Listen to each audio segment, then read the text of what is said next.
When I started Lollapalooza, it was a farewell for Jane's Addiction. Perry said, I want to leave on a high note. I want to do a summer tour. We got to do it again.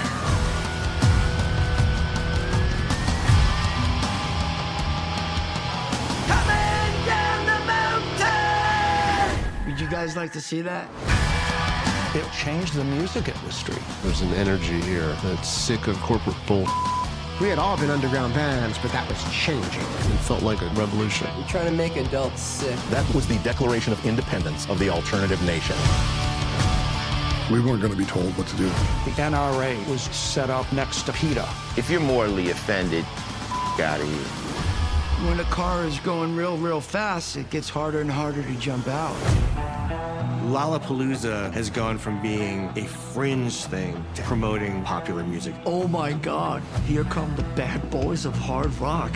People are like, what the is this? We were a victim of our own success. Lollapalooza, the rock summer tour, died this week.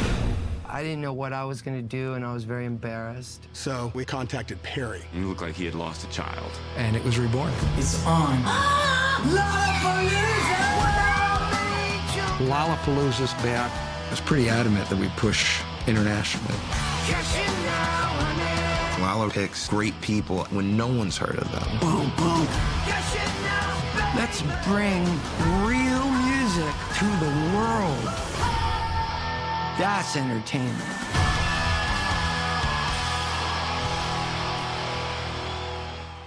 Yes. Awesome. Welcome to the Lollapalooza episode of Red River Podcast. Anytime something this monumental comes up, we have to talk about it because Lollapalooza really was kind of like a big deal for us. We were like right at that time, 91, I was 13. You were a little older, so you went to the first one, right? Yeah, I graduated in 91. I'm a little older. Yeah, I remember I didn't even know about the tour. My roommate was like, "You want to go to this thing?" I was like, sure. And we just bought tickets that day and rolled up, I had no So you idea. bought tickets that day. Where did you go? Did you go to like a video store or like some random EJ's Tobacco in Ridge? There's a tobacco place and they sold Ticketmaster. Oh, that's awesome. I miss that, man. I remember getting online, right? I'm trying to remember the last time I did that. Like you go to like the video store. It's usually like a video store that, if I remember correctly, and you had the line out the door to get, like 94 fucking 9-inch nails and stuff like that. Sure. Every now and then they bring that back, I forgot who did that last time, where they're like, fuck it, we're not going to do, computer sales. We're just going to have people show up. And that's cool because it really weeds out, it weeds out like the people that don't want, like, not that don't want to go, but like the real deals. Like, it's like, if you want to go, you're going to fucking do this. Cause like, I'm just going to sit here and fucking go to the show. Yeah. Even the scalpers had to put in work. They had to wait online too. Yeah. Like everyone else. Do you remember the scalper trick? Like you had to like burn it with a cigarette. No. What was it? So, I never bought a fake ticket, but man, I definitely know a lot of people that fucking, that bought a fake ticket. So what you do, it's like, you take like a lit cigarette and you go like underneath the ticket and you kind of like rub it. And I think if something happens, I forget what color, I forget exactly what the technique was then, but most scalpers are like, you ain't burning my ticket.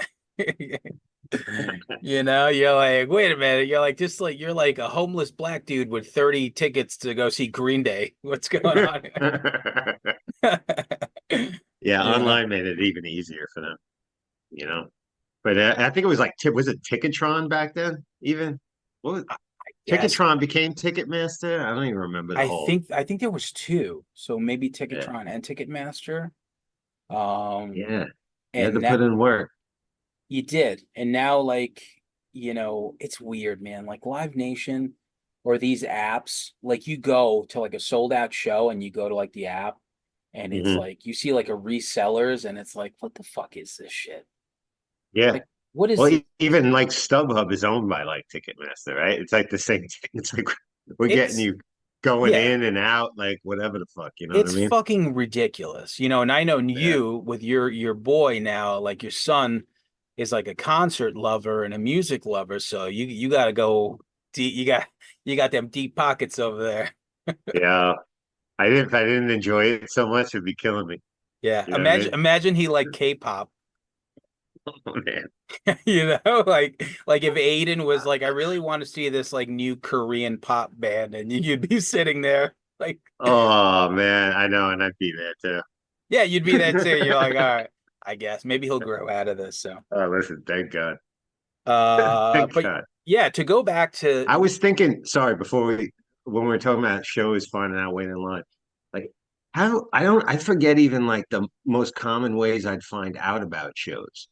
You know, I wasn't a radio listener. Not that a lot of bands I listened to be on the radio. Maybe a magazine would list a bunch of dates and then you'd have to follow up. that is true, right? Like, how would we? Like, the earliest that I remember getting Hit Paraders. Remember Hit Yeah, Parader? shit. Hit Paraders were the shit.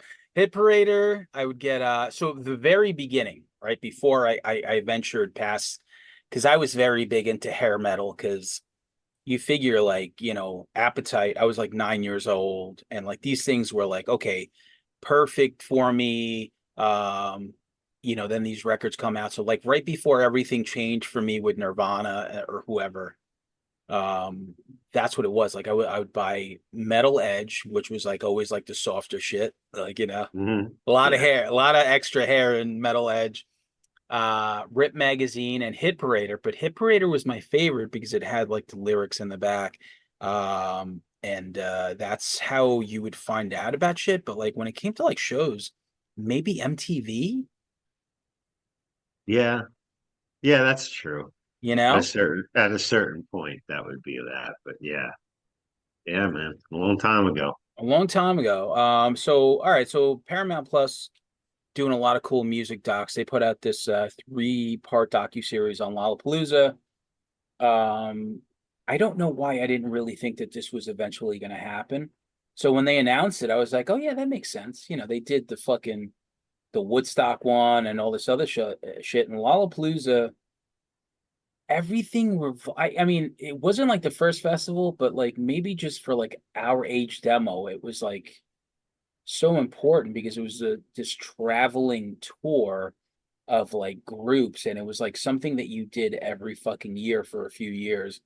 Um, and so I don't know who directed it, but one of the first things in there, like, so Perry Farrell's in there looking like fucking, you know, my Yo, lesbian can we talk grandmother. about him for a Yeah, second? yeah. He's looking Yo, he's looking the like, wine, bro. yeah, The he's wine looking bottle. he's looking What? like a lesbian grandmother crossed with fucking the dude from Gilligan's Island, the rich guy with the neckerchief. What was his name? Thurston Howell. Mr. Howe. Yeah. Yeah. But uh no, I mean, what is that? Drinking right out of the bottle with the wine. Like, if you're he, into wine, like the whole culture of pouring it and bring, because when last time I saw James, like he's always got like wine with him. He's apparently a wino, but like you don't have a glass? Like what? you What? know, here's a guy, right? Weird. Here's a guy that's living his best life. You know, Hmm. Gene's Addiction, for the most part, was his claim to fame. And this is a Sure. band that didn't last longer than roughly like 86, 87, like 5 years Yeah, before, like, you know, and people loved and adored this band, but they were I was one gone. of them. They were gone as quick as they were there. And this guy manages to parlay this like artsy, like universe into something that's like long lasting, like Lollapalooza. So at his point, I mean, this dude he might as well be fucking Adam Sandler, pajama rich, sitting there swigging on shit because he's thinking like, I'm playing with house money. Like, what a Yeah, great fucking life. Like like he's fucking taken care of, loaded for life. Occasionally he'll do sure. this project or that project. But when you think of like Jane's Addiction and everything that they did, like they were so unique and different that they should never have been like popular. Yeah, they were a big deal to me. Nothing shocking, like totally changed my shit. And I really this documentary like really was profound to me because somebody mentioned about, you know, how we always commonly say about Nirvana blowing that whole alternative whatever door down, but Jane's When Mountain Song hit, you know, like a lot of metalheads were digging it, a lot of alternative crowd was digging it. It was a bridge over genres. It appealed to a lot of people, that people that got it, you know what I'm saying? And then the festival represents that because it was, yeah, there's been festivals in America, but a touring festival makes it interesting. And fact that they were consciously trying to put like a bunch of different bands and genres together that you wouldn't normally see. Something like commonly you see in Europe, like with their festivals, they'll put a bunch of weird lineups together, but not in America, really. Well, that's what it was, you know. So like in the documentary, they basically you know, I love the beginning because Perry starts off by saying too much money destroys art. And when he said that, I was like, man, that's so cliche and simple, but it's like so true, you Yeah. know? And like later what like the festival becomes and he starts talking about going to Desolation Center. Did you ever watch that documentary about that whole scene that they had in No, the desert? that was all. Well, I knew about like there was a lot of like open air raves out in the desert, like back in like way back. But this particular outfit or whatever, I never heard anything about it. There was a doc on it. Yeah, I'll send it to you. Just kind of like these, it's like this DIY fucking like desert fucking universe that Caius came from and all these bands Right. came from. And you see, you know, Perry basically hanging out there as like a young kid. You know, I think he was born in Queens or something. And then he went out Really? to yeah, yeah. We're gonna Uh claim him? yeah, so yeah, we're claiming him. So Rock and Roll Stories that I mentioned on the show a lot did a 40-minute documentary. You know that guy, right? The Rock and Roll Stories guy. Sure. Yep. So he did like a 42, maybe like 45-minute documentary on Jane's addiction. It's called The Volatile History of Jane's Addiction, and he covers everything. A lot of like really Uh, cool like early stuff where, you know, shows Perry maybe he was born in Brooklyn or Queens, one of the two. Queens. So I just looked it up. Okay. And Queens. I think his like parents were like jewelers or something. And then he went to Cali and you know, Mother killed himself when he was 3. oh wow, I don't, you know, I didn't Yeah, know that. heavy. So you know, in the this first episode, they talk about Reading Festival. You know, you talk about like European festivals. So 1990, I guess, was like the peak. You know, we talk about Nothing Shocking with Jane's Addiction. Out of everything they've ever done, I think like that's their best body of work. Mm. You know, it's like so good. Like Summertime Rolls, Jane Says, Ted Just Admitted, very unique, very, very cool shit. The self-titled thing is cool, Ritual is cool, but like Nothing Shocking was like fucking extra. Like, and you know, Dave Navarro just shredded like he was in a metal band, but then there was just something so different about it. So there was It's a perfect record. yeah, they were supposed to play this Reading Festival in 1990. It says the Cramps, Faith No More, Nick Cave and the Bad Seeds, Gary Kalale. I don't even know who the fuck that is. There's always Mudhoney. one on these lineups that you're like, who the fuck is that guy? I don't What know that happened to him? there's still more. So Mudhoney, Jane's Addiction, and Emotional Fish. And the openers were Mega City 4. Huh. So in the documentary, what happens is, you know, an artist like Perry gets wasted and turns out that he loses his voice the day of the show, so they don't even go, they don't even play. So one of I guess like the road crew and Stephen Perkins end up going to, you know, the Reading Festival, and they decide they're like, you know what? They're like, let's just do this in the US. Let's just fucking do a show like this in the US with a whole bunch of bands. It'll be really cool. And then somewhere along the way, I guess like Perry already knew he was trying to get rid of Jane's Addiction. He was like kind of done with them.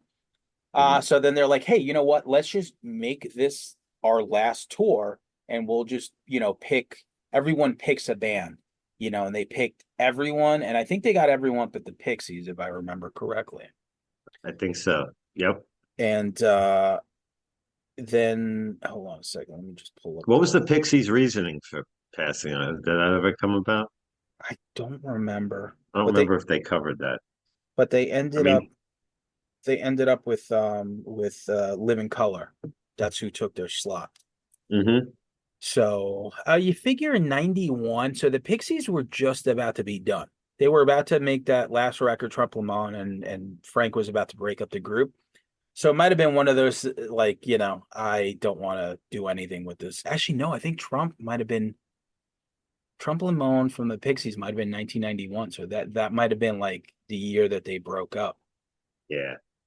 And you probably don't want to go on a touring festival like that with a band you Yeah, they're want to like, break up. Yeah. yeah, he's like, these guys don't know, but I'm about to send them a fax in a few weeks that I'm no longer in the band. You know that's how he broke up with them, right?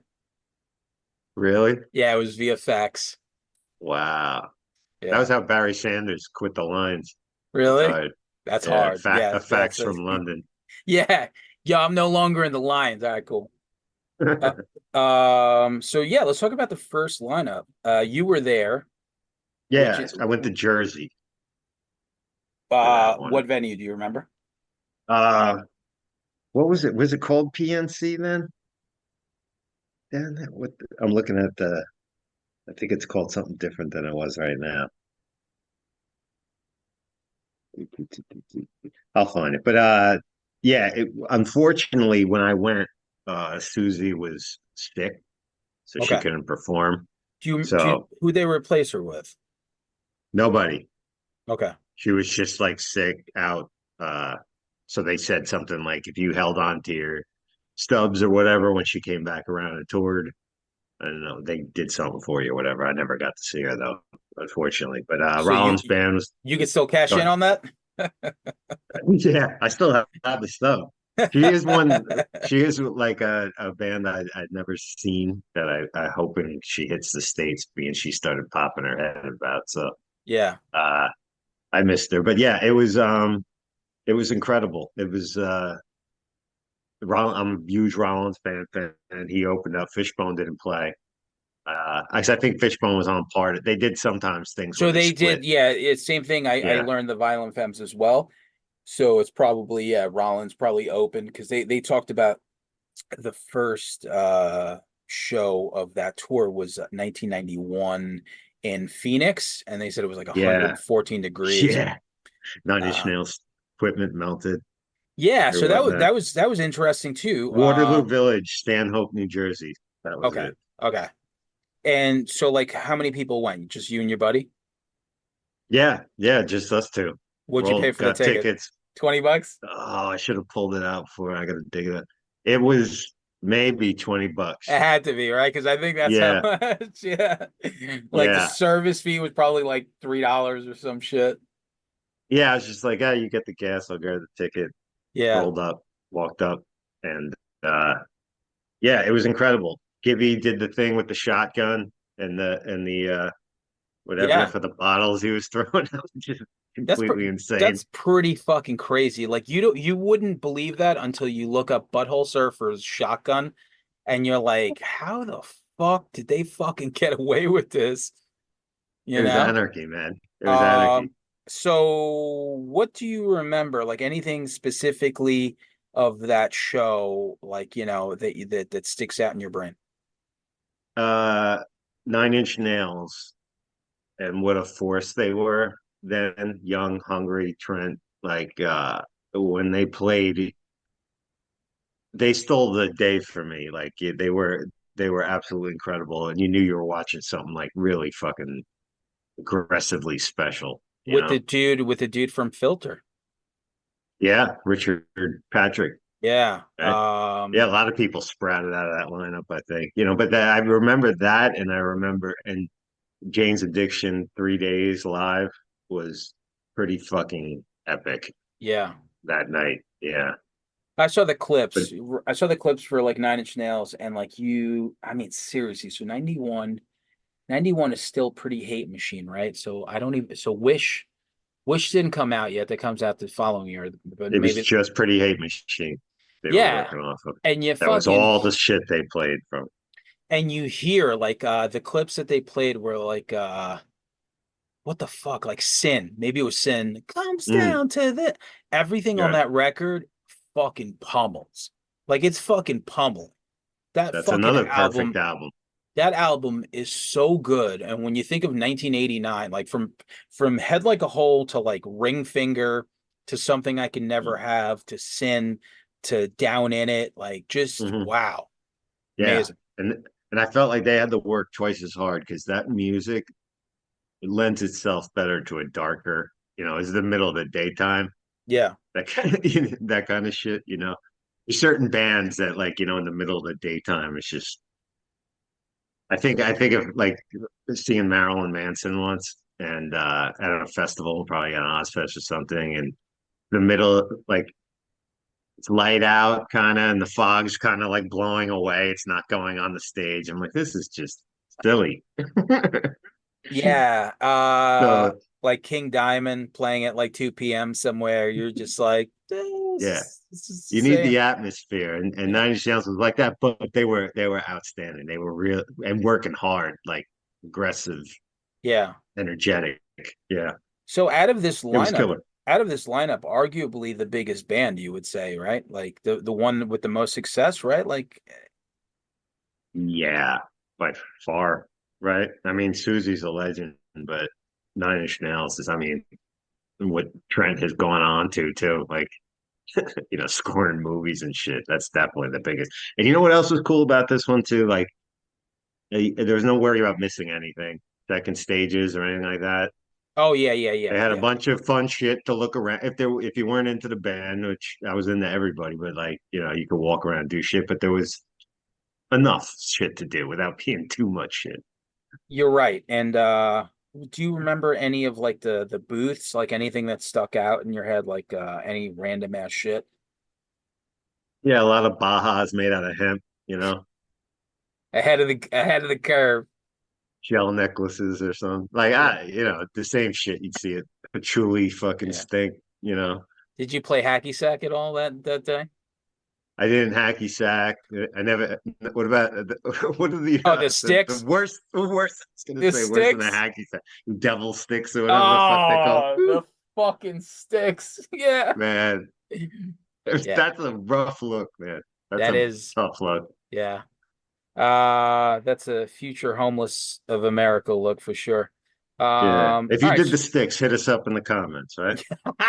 Totally. We apologize. So, this thing takes off. It does pretty well because one of the things they also mentioned on the docu-series, which was a really good point, was alternative music really wasn't doing these numbers, like they weren't fucking like wasn't like that big of a success where, where music Hmm. really was like when people say alternative music now, it's so meaningless.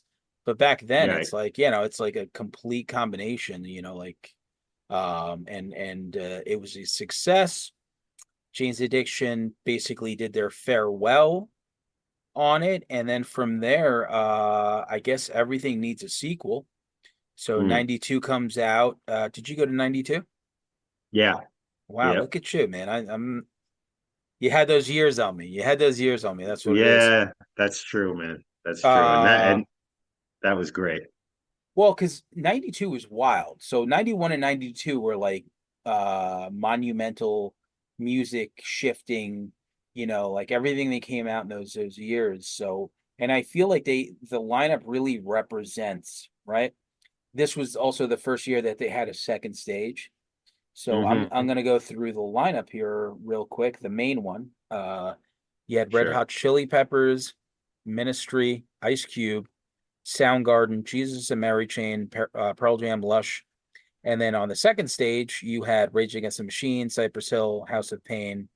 Wow, what a fucking time to be alive to see like when we're breaking down the most successful band from the last lineup, it's a little Hmm. bit more it's a little bit more clear cut when you see this. You're like every band here went on to be unbelievably successful. So how did you find out about 92? Uh, well, I had such a good time at the first one, then it was on the radar. So I think it was probably through MTV or something that they announced Tabitha that it. Soren or Kurt Loder? I think Kurt Loder broke the news. Breaking news. You heard it here first. But this one, this was pretty stacked, and there was almost too much shit. This is what I was talking about the last one. There was so many bangers on the side stage, but I wanted to see everybody. I still even like the Chili Peppers then.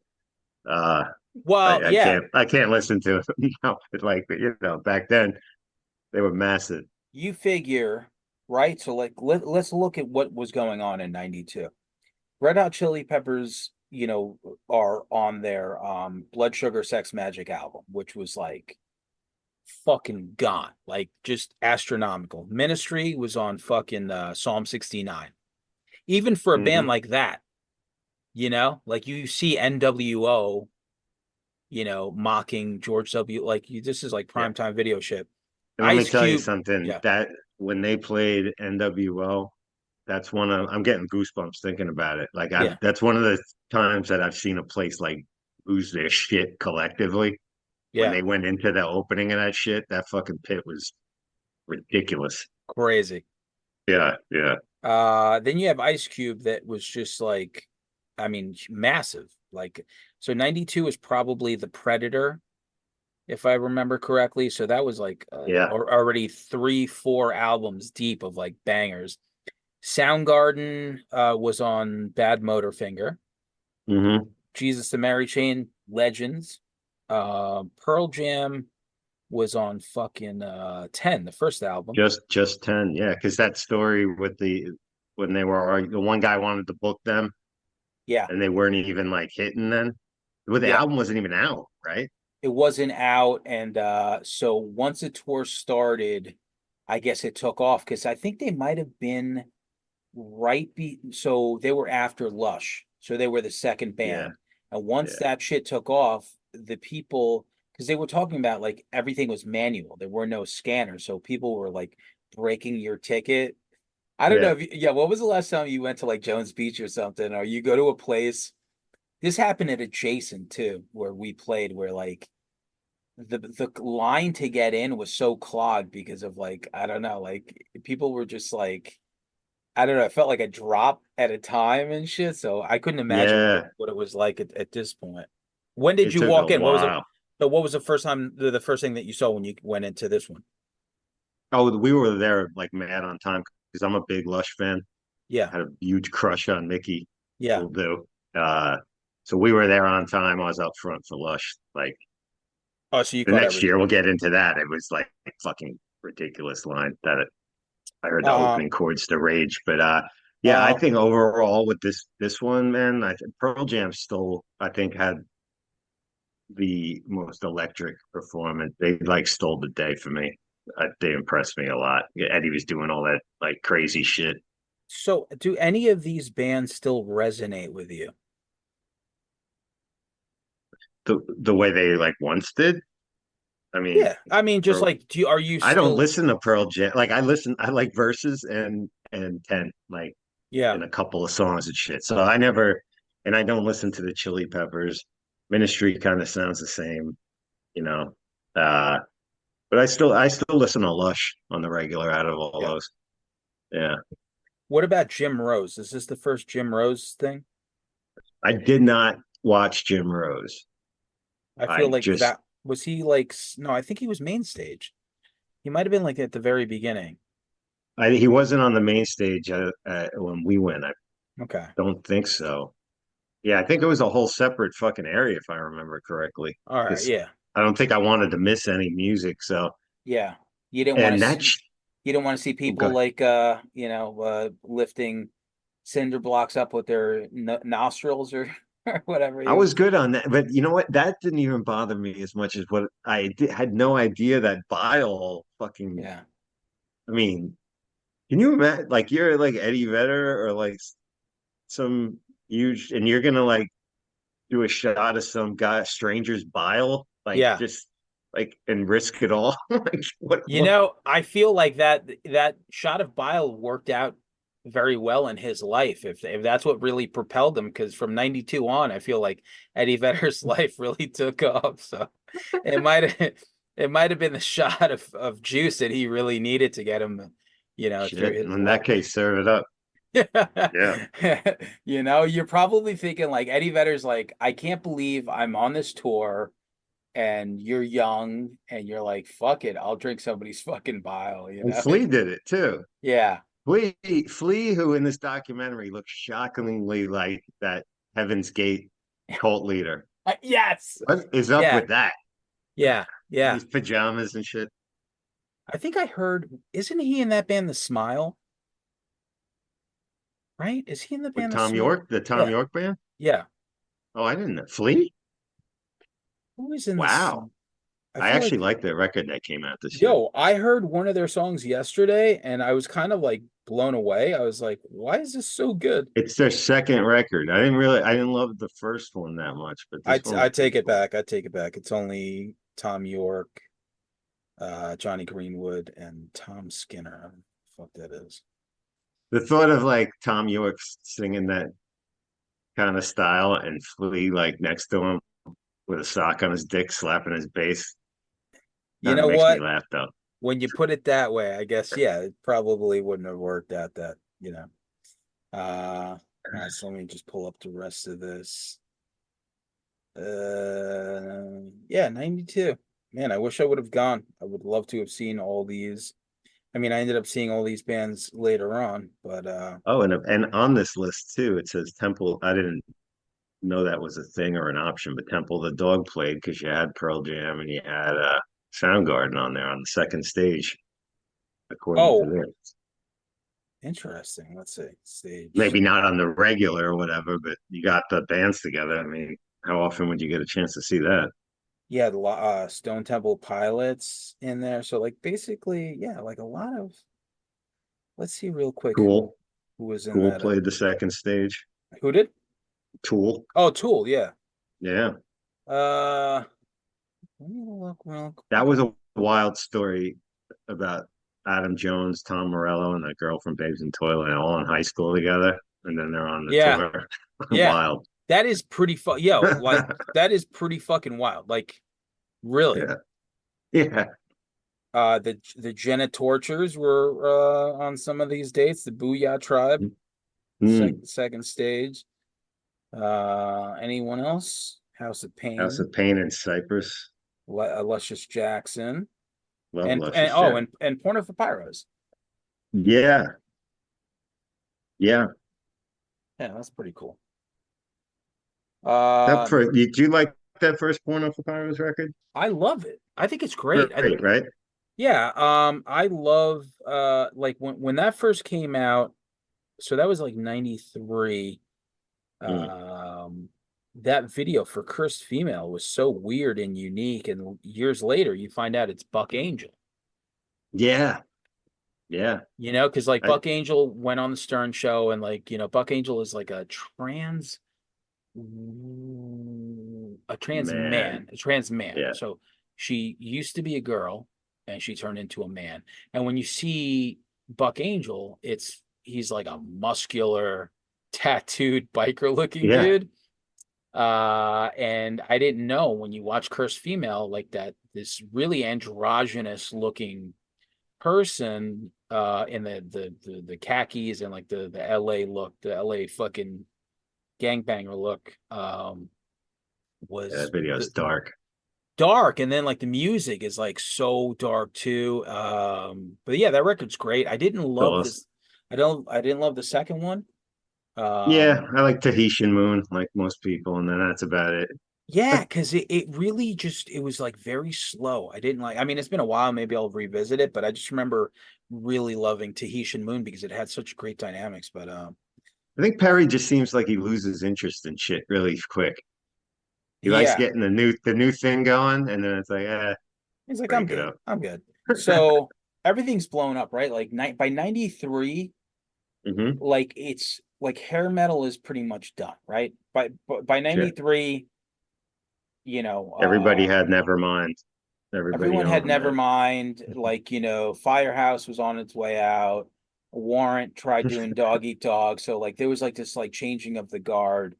And I guess it was like a mixture of like the year that punk broke type bands and then like the grunge sound, which I hate using the word grunge, but I mean that. I hate it too, but I know it, but it gets the point across. But it's like, yeah, what these bands sound nothing alike. well, only because whatsoever. nobody used that word Yeah, back then yeah. till it became put upon it, Put upon it, yeah, because I'm thinking like what I like. Okay, like Alice in Chains and fucking Nirvana and Soundgarden and Mudhoney, like all these bands sound nothing alike, but Nothing. they're just from the same part of the planet. So Sure. so 93, everything is going great. Man, what a year to be alive. I was 15. You have Alice in Chains on the main Hmm. stage, Primus, Dinosaur Jr., Arrested Development, Front 242. I mean, man, talk about digging in the crates with a name. Sure. Babes in Toyland, Tool, Rage Did Against you the Machine. mention Fishbone?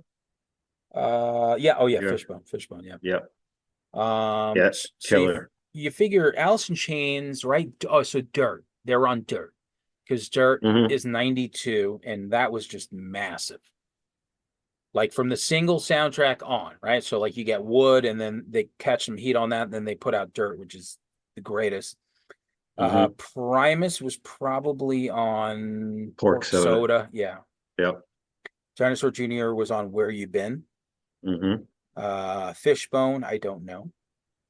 I Arrest. think it was that what was the if you give a monkey a brain, Okay. opens with swim, that like heavy fucking song. Arrested Development put out their banger album, 4 year or whatever. I forget the full title of I it. got Baba OJ's autograph, the old Yeah, guy. that's awesome. He's on the back of my he was just wandering around and He shit. was just He wandering probably around. lost. Had Yeah, an Amber Alert out. that's so fucking Not funny. Amber, whatever, the old person alert. Yeah. Yeah, old Amber. Yeah. The old Amber Alert. Yeah, I mean they had some great stuff on there. Front 242. I mean, like that's just such a That was Upheaval, I think the name of that album. But really everybody knew Headhunter. Everybody okay. was there for Headhunter. That was their big shit. Babes in Toyland, which were kind of like on par with Hole, a little I didn't heavier. know them at all before that tour. Yeah. I They were just not on my radar. yeah. Um Tool were probably on Undertow. oh, were they okay, Undertow. I was thinking Opiate, but I guess not. Yeah. Rage Against the Machine was on that big ass fucking album, that self-titled, where so rap metal was so weird. And for people like us, right? Like it took a lot for us to like be like, okay, this is okay. This was Yeah. this was one of those records where I was like, oh, this is interesting enough. Like it didn't really feel like rap metal. It just felt like something different. And you Yeah, it didn't hear feel these like either. songs, right? It felt like you hear Yeah. Bomb Track, you hear Freedom, you hear Know Your Enemy, like so good. You were Um, hearing something pretty unique, There wasn't, rap metal at that point was the Anthrax and PE song and House of Run DMC Pain, and yeah. Oh yeah, and you had Boom, uh like yeah, Shamrocks and Shenanigan, Butch Vig right. It remix. wasn't a lot, Limp Yeah, Bizkit and all that shit didn't come and overdo it by then and stuff. So this band was just so unique. yeah, But yeah, this one we were getting filtered in like cattle, and it was all slow, ripping the tickets and shit. And yeah, I heard them going into Bomb Track and yeah. we're all trying to get in there. I mean, everybody was there to see them. Like people were there to see them. Not everybody, you know what I'm saying, but like that for a band kicking off the day, they had a lot of heat. Yeah, for a band kicking off the day and being like the first of like eight, Yeah, like most people are like, yeah, I'll skip this one. sure. So out of the venues, right? So you're in your third venue. Like, do you notice it getting bigger? Oh yeah. Oh yeah, a little more. I mean, the difference between the first one and the second one was massive, and then it just kind of was always massive then at that point. But What were you paying for a hamburger online back then, or a bottle of water? shit, well, we didn't drink water. It Just wasn't. beer. Nobody talked about drinking water, how important it was. Like when we were in school and shit, nobody was like, Yo, you are not lying. I fucking tell people all the time. I'm like, yo, I don't think I drank water till like I was 30. Like You legit. had to. Yo, Like there was legit. nothing going on, and you had to go to that shit water fountain. You You open know? up you open up your fridge as a kid and you see water, there might as well be nothing in there.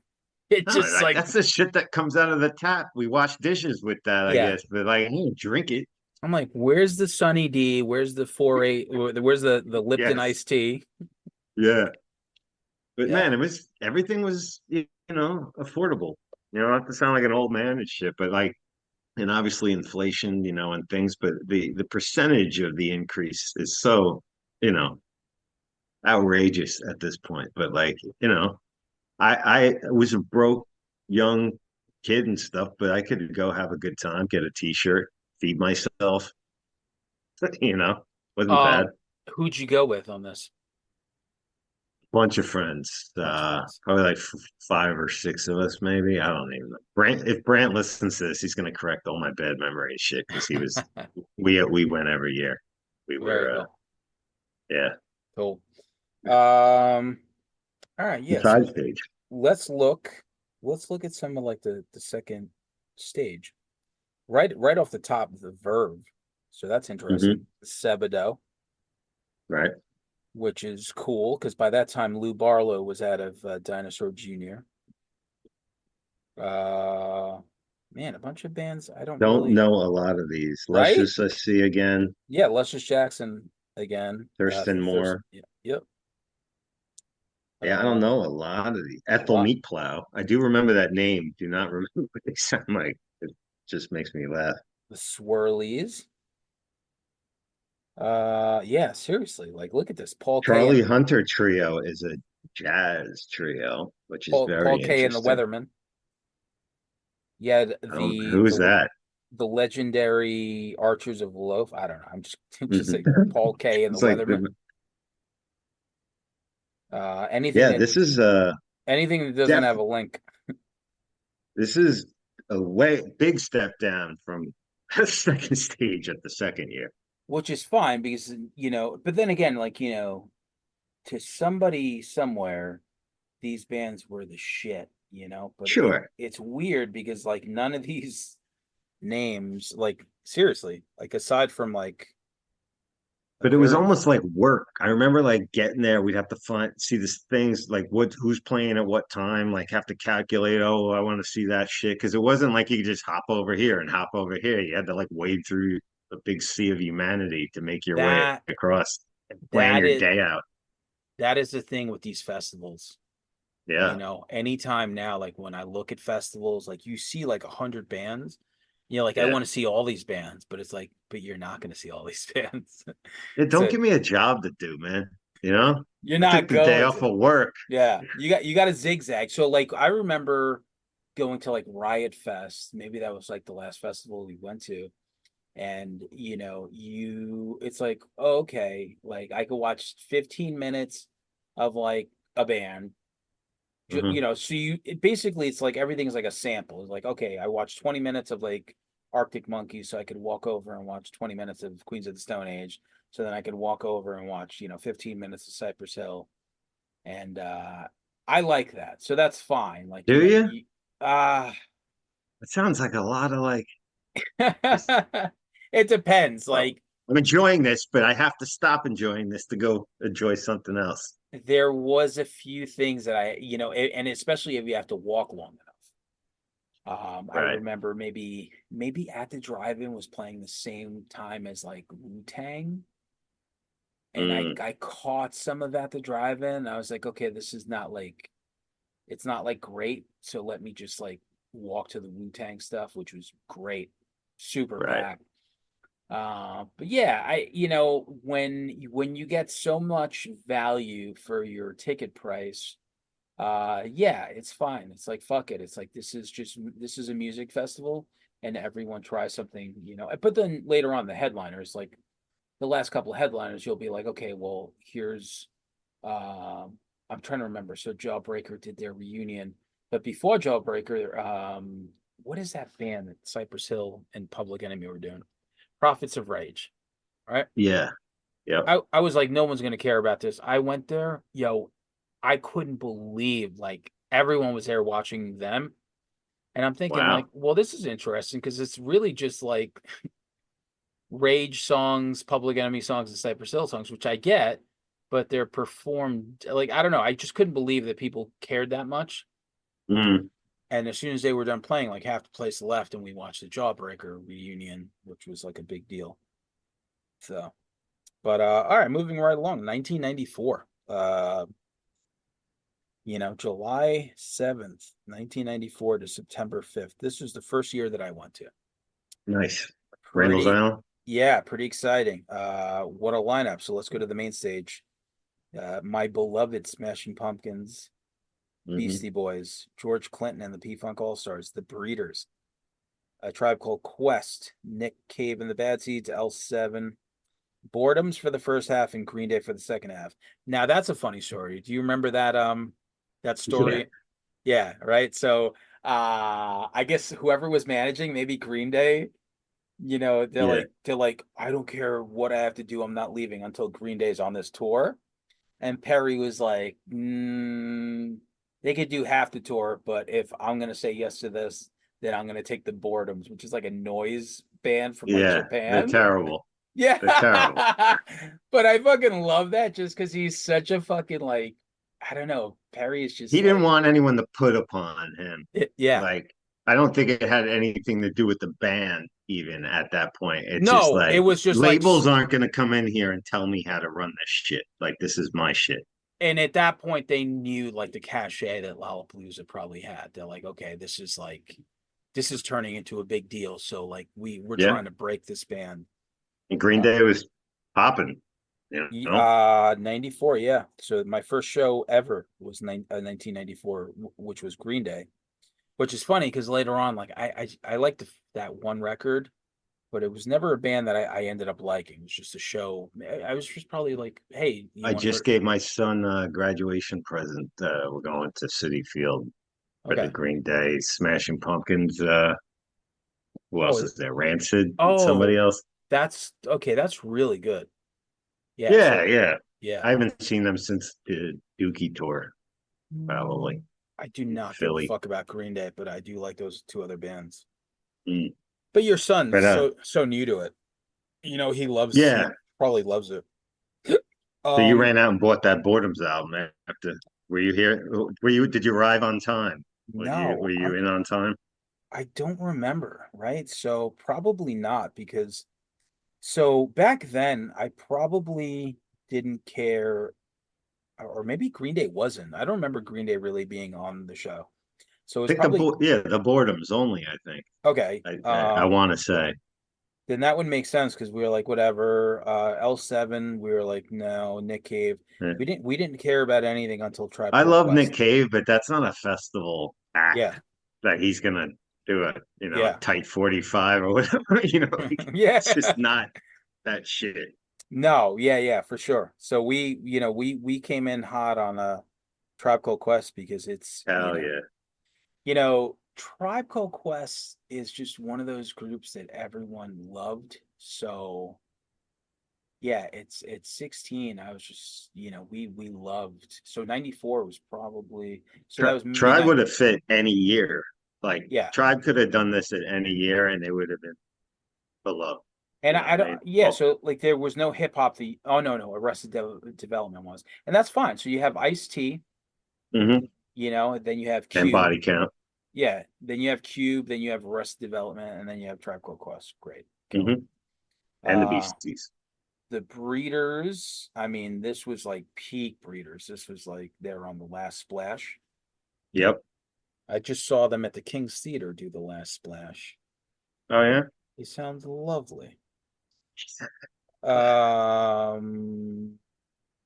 so and the BC Boys were on Ill Communication, which was like arguably you can say maybe like the last thing that really people loved, Yeah, for me it is. Like Hello Nasty is good. Yeah, it has some bangers on it. And then everything's gonna have something on it, but as far as like being all about it, top to bottom, no communication. And to this day, if someone says phone's ringing, oh my God, always like that song with fucking with Q-Tip and Beastie Boys. Phone's ringing. Oh my God. Flute Loops on there, Sure Shot. Man, just great stuff. And when you ask me what I remember about 1994 Lollapalooza, I will say absolutely nothing. I don't. I was probably on drugs, so I don't remember anything. I remember Smashing Pumpkins playing. I mean, just those two headliners. And it was a good time. So what I do remember though, we were big Flaming Lip fans, and they played the second stage, and we got their autograph. Oh yeah. Yeah, I had a book bag, and I had a notebook, and they all signed it. And the bass player looked like one of our friends' dads, so we just thought that was like the funniest shit. We're like, Bob, that guy looks like your dad. And it was great, man, to see them in 94 with such a stripped down like universe. And then second stage, the Verve again, guided by And Luscious Voices. Jackson again. Yeah. Mainstays. Always the bridesmaids, never the brides. How about this though? The Fushnikins and the Far Side. Fuck yeah. Can we Killer. rock? Shudder to Think. Yeah, Souls of Mischief. Yo, Maggie Estep. Do you remember Maggie Estep? No. I'm gonna send you a link because you'll remember. Okay. She was like a poet that MTV would Oh play. shit. Yeah. Yes, Yeah. I know. Yeah. Yeah. Oh my Yeah, God. Wow. Yeah. Like these like MTV interludes or like bumpers, Yeah. and she would be there. That's right. So that was interesting. Nothing like kicking off the festival with some poetry.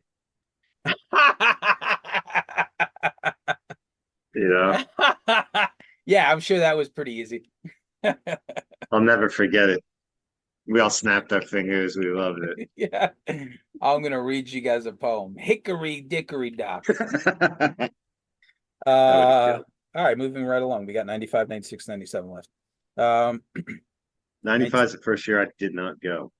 Okay, so what was your experience like? I thought I went every year. This is how bad my memory is. I thought I had gone every year, and the last one was Metallica. I forgot about this year that this even happened. I just wasn't. I don't know. I was probably busy, but also I just I had seen some of the like Sonic Youth. I mean, I saw them in a smaller places and shit like that. I just wasn't like, I'm good in seeing them headline and So shit. this was seen Cypress. Yeah, this was that's what it is. So like because I think this was like the year that got the backlash kind of where they were like, "Oh, there's nothing." I forget what it was like in the docu-series. Like this was like I think it was something about like being accused of not being indie enough or something like and this then was they kind of went back this direction. Then they got shit about going too back.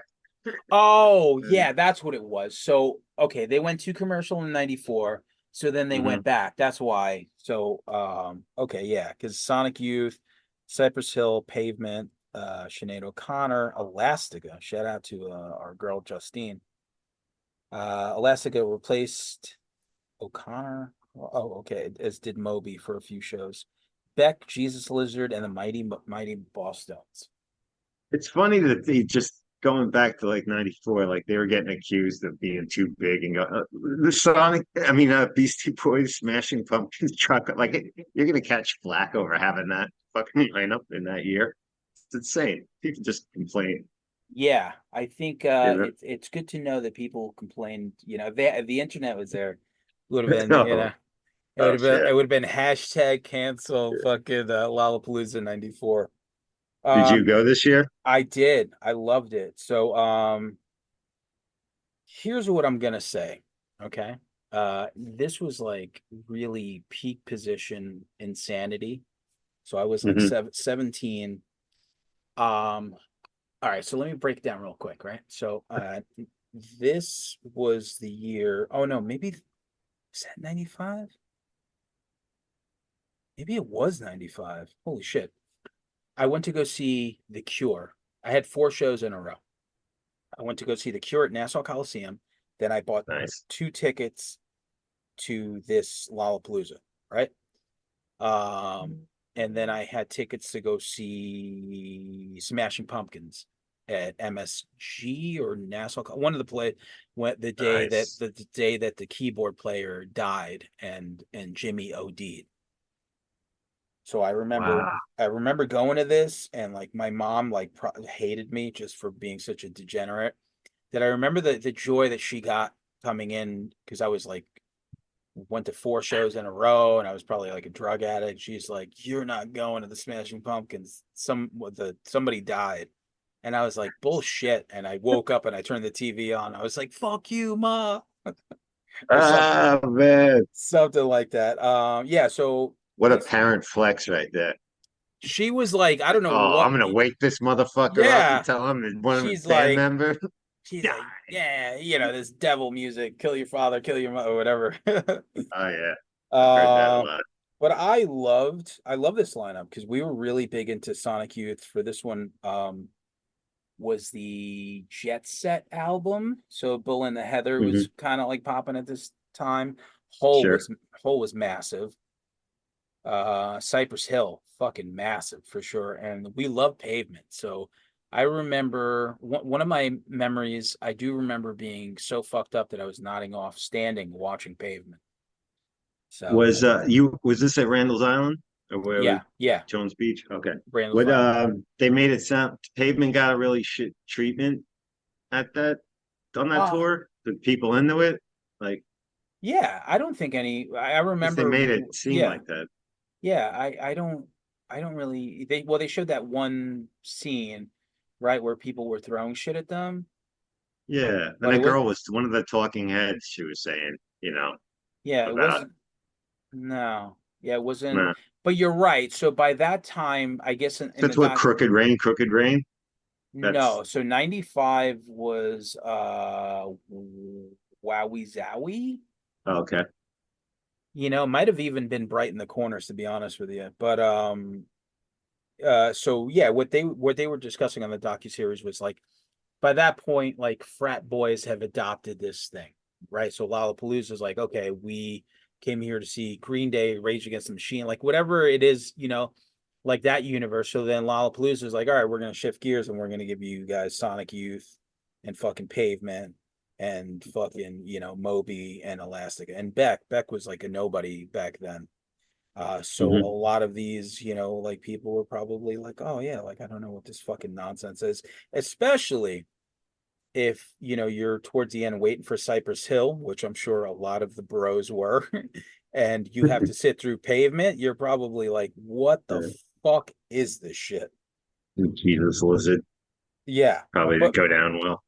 like I said, sandwiched right in Pavement. So maybe on some shows it didn't go well, but let's see. Second stage for 95, Coolio. Shout out to him. R.I.P.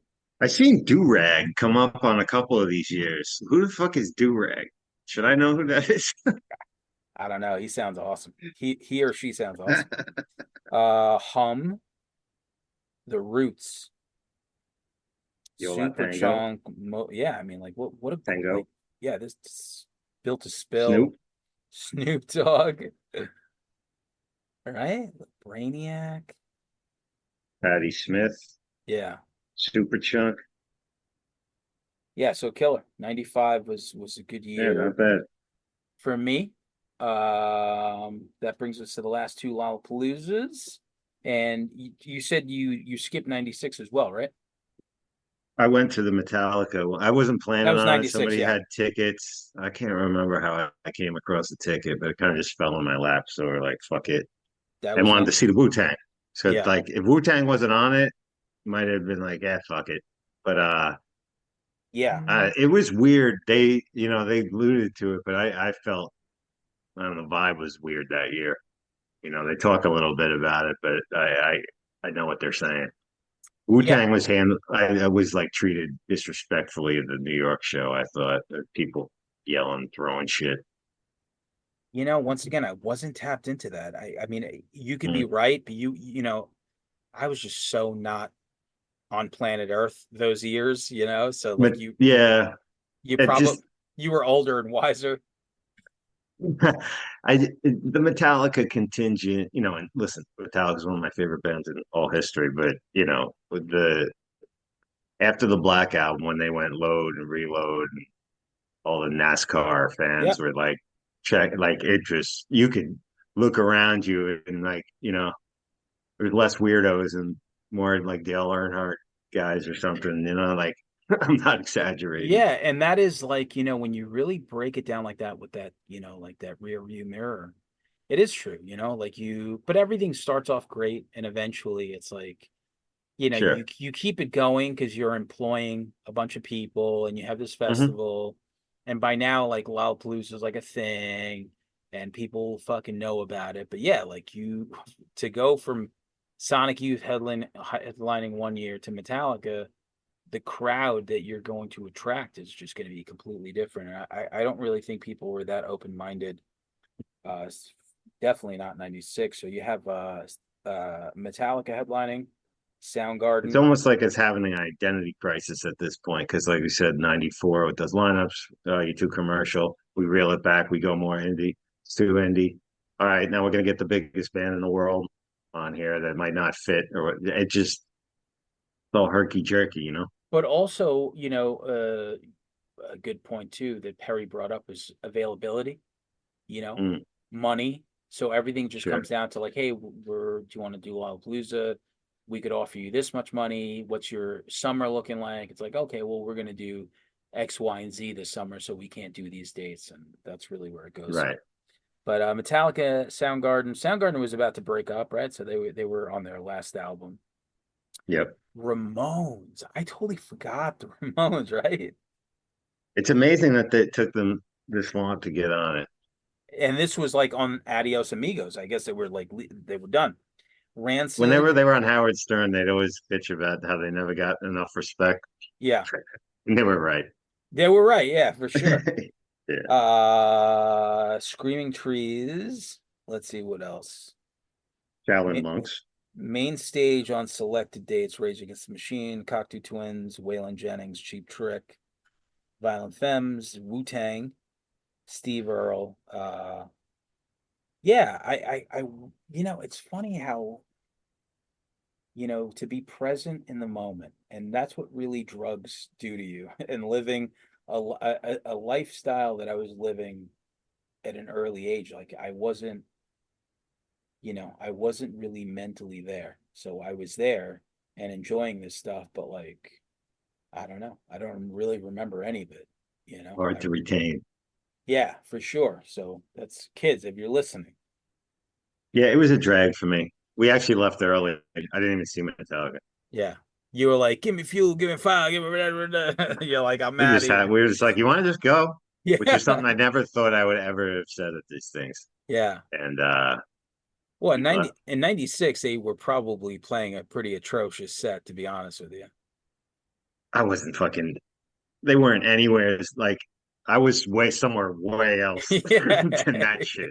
You know what I Yeah. mean? And even if I was still fucking listening to metal then, which I really wasn't, it wouldn't have Yeah. been that shit. No, I wouldn't. Yeah, you're like, all right, next song, King Nothing. Du-du-du-du, du-du-du-du. Now I love it. Cool. So second stage, 96. Really, I don't know wow. none of this shit. Nah. Girls Against I got Boys, excited for a 94. second. I saw Pitbull, but it's Pitbull Daycare. I'm like, damn, Pitbull, Mr. 305 or whatever the fuck. He was, What about you Corner imagine? Shop? Corner Shop had that one banger that one Brimful of time. Asha. Yeah. Brimful of Asha on the 45. 45. Everybody needs a bosom for a pillow. Yeah, what happened to that dude? That dude was like the next Beck, and then he like disappeared. All right, so all good things must come to an end, Yeah. and 1997 comes around. Man, 97 was a bad year for me. So 97, my We're on a my trend here. Like my my that my year. my drug abuse really hit like a peak. I was on the run from the cops. Um, I was on the run in Queens for like a year. On the run eating. Yeah, that's it. NORE. Um, so I didn't really make it to this one, but I saw it from the peripheral. because I was hiding out in Queens at my grandmother's, and I was attached to MTV and watching this stuff. This was like 97, had some interesting musical stuff like Sugar Ray and like those bands were popping. The Spawn soundtrack came out, so that was like a big mixture of electronica and like rock bands. Yeah, So I remember that. the Crystal Method, Chemical Brothers, like that shit. Atari Teenage Riot, Yeah. Goldie. Yep.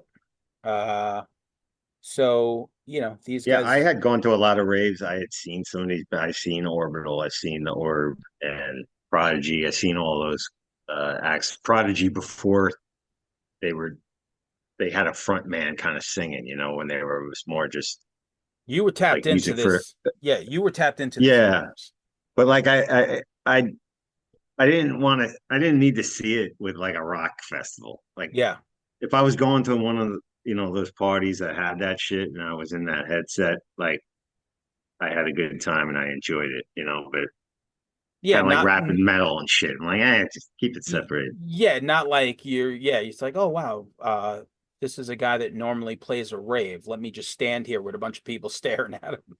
Yeah, now it's commonplace that you get an arena full of people just staring at a guy behind a deck. You're like, all right, cool. It was weird.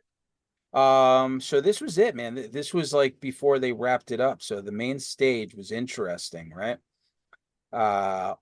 Orbital, Devo, The Prodigy, The Orb, Tool. So Tool was on Animo, which was like their big one. Yeah, like who headlined this? Orbital headlined this? I guess so, yeah. Who was on it after that record? And they played that early in the day? That's insane. Snoop Dogg, Tricky, Korn.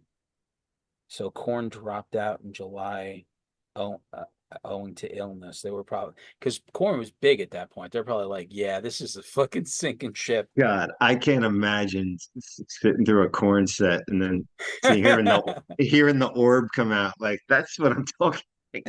Yeah, like, I can't. My head ain't taking this. Yeah, yeah. Like, I don't know who curated this. Somebody with an open mind. And then James, that's good. Yeah.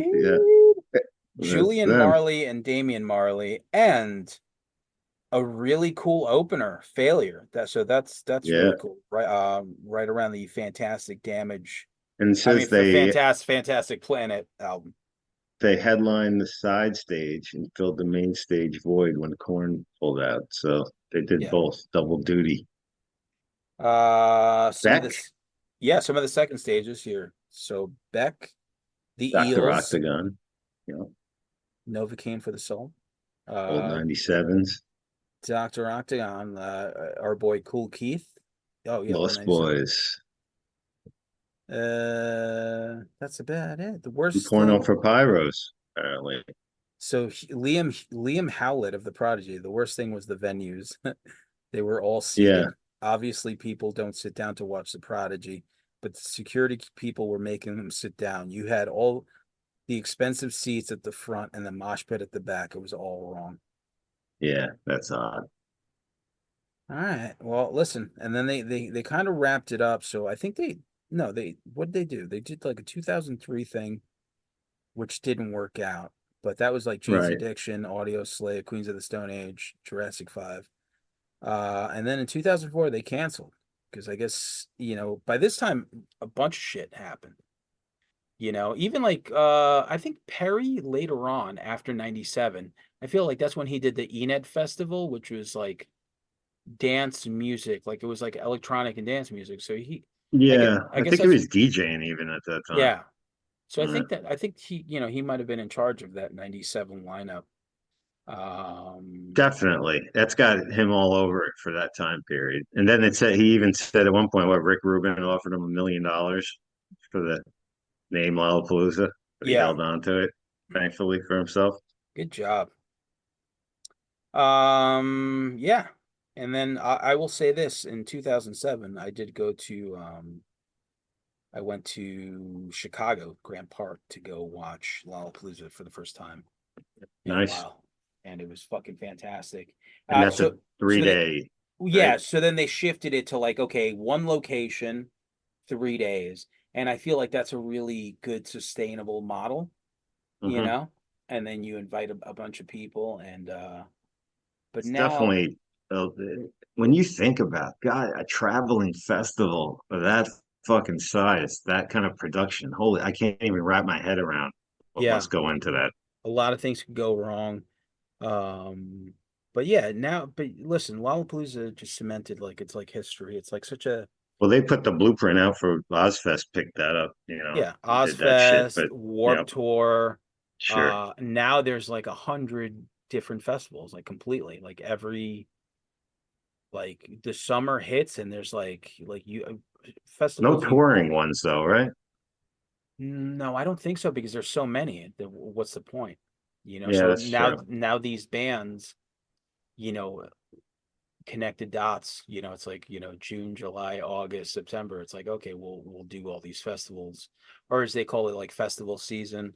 And Right. I love it, man. I'm a big fan of the festival stuff, because I don't drink and I love music.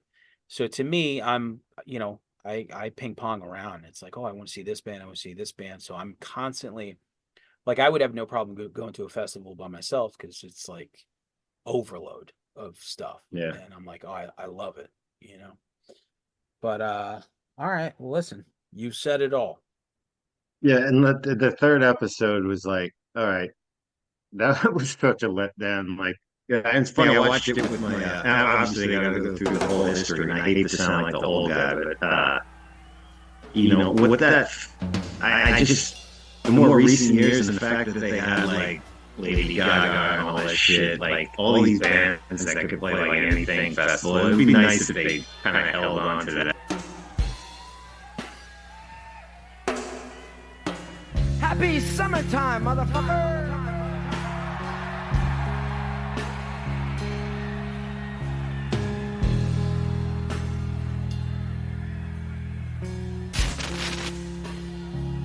Just think at this time, you're as happy as you can be, reasonably. Even if some idiot just threw a rag on your face, it's not that bad, is it? Even if somebody just kicked you in the face with a boot, you just don't seem to mind, do you? Yeah, your threshold for pain has gone up. Oh, now it's thirsty, too. I don't suppose you have any water. You're the wrong people to ask, huh?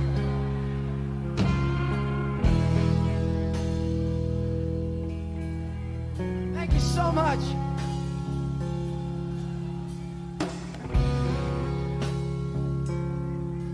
Wow. Hey, let me see that doll, will ya?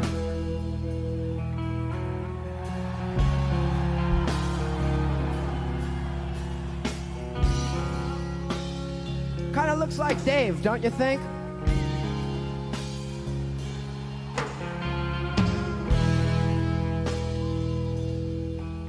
You weren't trying for that, were you?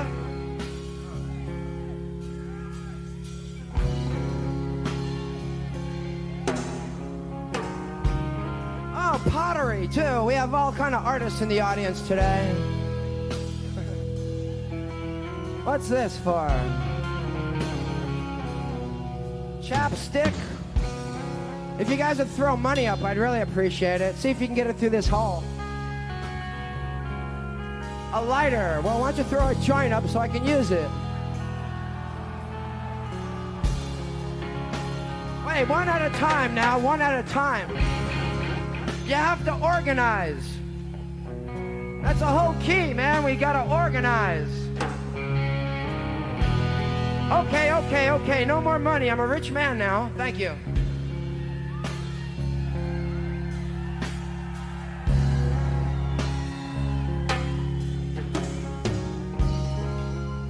This guy sent me up something nice. It's a cross. You know, I've always liked the concept of Jesus Christ. Great concept, don't you think? Did you know that the story of Jesus Christ has been repeated about 7 times from 7 different religions, all of them predating Christianity? But it's a lovely story anyway.